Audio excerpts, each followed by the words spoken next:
Hi everyone, I'm going to share with you this morning why pictures and images are so powerful when you are learning maths. Maths is a really abstract subject and it's really crucial for your understanding to see it rather than just be told what to do. Okay, so I'm going to show you that now because obviously showing it is far more powerful. So let's have a look at the calculation I've got here on the table. So I've got 72 and I'm going to divide it by 3. Okay, so I could just show you the steps. Here's the steps. So you take the 3 and you see how many times does 3 go into 7? Well, it goes twice and I've got 1 left over. So I pop that there. The next step then is to do how many 3s are in 12? Well, that goes 4 times. And there you have it. You've divided by 3. Okay, now lots of questions may pop up from you doing this if you don't fully understand what's going on. There'll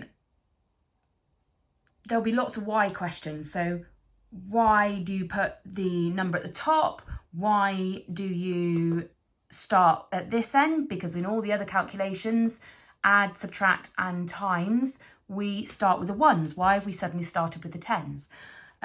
Why have you put that 1 there? What does that mean? And so on. So there's multiple questions that can come from just showing somebody the steps. Okay, so let me now show you the same thing again. Just slide across here. I'm going to show you the same thing again, but I'm going to use real materials alongside the calculation so you can see what's going on.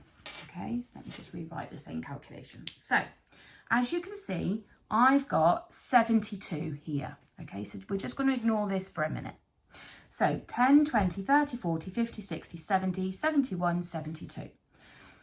When you're dividing by 3, it's easiest to start with the tens. We're going to share the tens just in case we have to do an exchange. Okay, there are enough counters to share into groups of 3. Sometimes we have to do an exchange. I'll explain that a bit more in a minute. So first step is we're going to share the tens into groups of 3. So let me just do that. I'm going to share them into groups of 3. So there's one group of 3. There's another group of 3. And now when I come to this one, look, I've got to think about what to do here because I can make 2 groups of 3 and then there's a 10 left over. And I can't actually share that one any further as it is at the moment. So let me just go back to my written calculation. I can see that there are 2 groups of 3 within the 7, 10 counters. So I'm going to put a 2 at the top there. Now, we've got 12 left, okay, but it's only in 3 counters at the minute. I can't share it out as it is because there isn't enough tens counters to make another group of 3, okay? So I'm going to do what we call an exchange. I'm going to swap this 10 for 10 ones. Now, I've still got the same. I've got 10 counters here, 11, 12. There's 12 altogether. There were 12 just now. But I've done an exchange. So with the exchange, what you do in the calculation is we show that 2 groups of 3 are 6.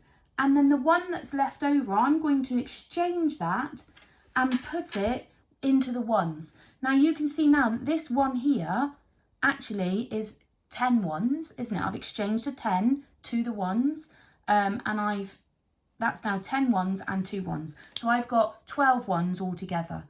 And you can see that from what I've got here. Okay, there's 12 here altogether. Okay, so I can now continue sharing. So let's share into groups of 3. And I'm going to keep sharing until I've shared all the counters out, or as far as I possibly can. Whoops. Keep sharing. There's that one, and there was my 2. So now I've been able to share out the 12 remaining counters, okay, from my 72. So what we do with an exchange, we don't add or subtract anything from 72 at that point, or share anything out at that point. What we're doing is we're rejigging the numbers. So really, we shared it into 60 and then 12. And 60 and 12 still makes 72. All right, so that's why we do the exchange. So now you can see if I count up how many groups of 3 I've got, I've got 1, 2, 3, 4 groups of 3. And then I can put my 4 at the top there. Okay? I'll leave you to have a think about which method was more powerful. Did you prefer just using this? And I would say if you said yes, you could cope with that, that's probably because you already understood exactly what was going on. If you don't already understand what's going on, then it's really good to see within the method. So alongside the method, we can show exactly what's happening using real equipment. And of course you can use pictures too, but the real equipment this time really served the purpose. Okay, I hope that was helpful for you to see exactly why using equipment and pictures and things are really powerful when you're learning maths, and really why they are absolutely essential into good understanding. Take care.